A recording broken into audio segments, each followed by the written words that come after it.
आवे सैया के याद पिचकारी के ऐसन होवे सवार बोलो हाय रे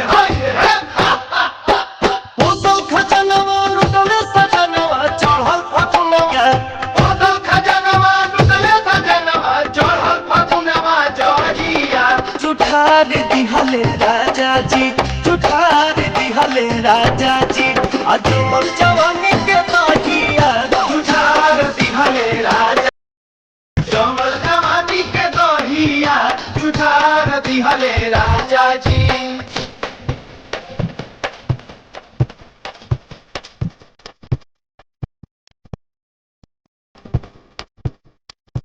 अरे साजन उठा दिया का हो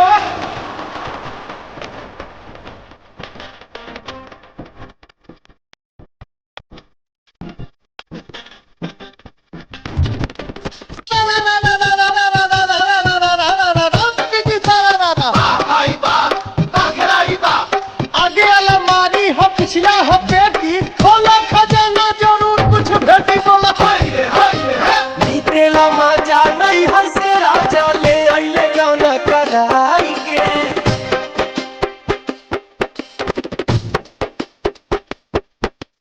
मजा तो आइल बहुते हमरा सैया से रंग लगाई के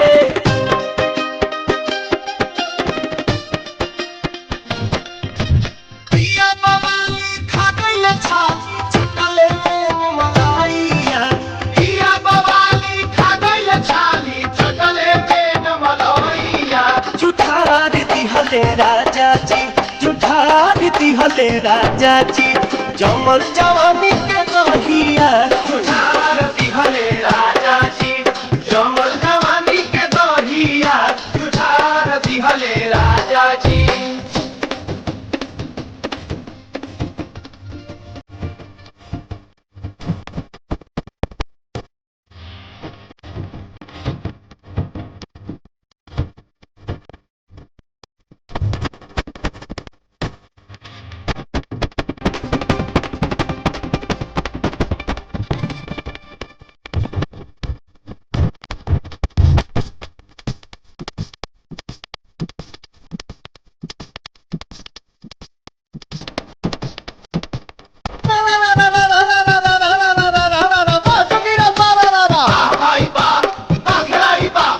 मकई के रोटी पर सरसों के साग अतौरन के फूल झल होली में भात होता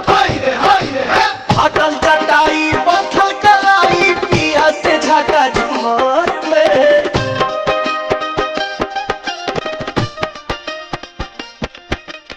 अरे ही का दाया हो दादा कदर तो दिले चदर में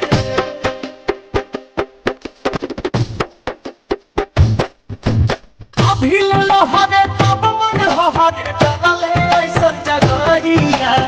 भील लहरे तब मन हरे डरले ऐसन जगहिया चुठार दिहले राजा जी चुठार दिहले राजा जी जमल जवानी के दहिया चुठार दिहले राजा जी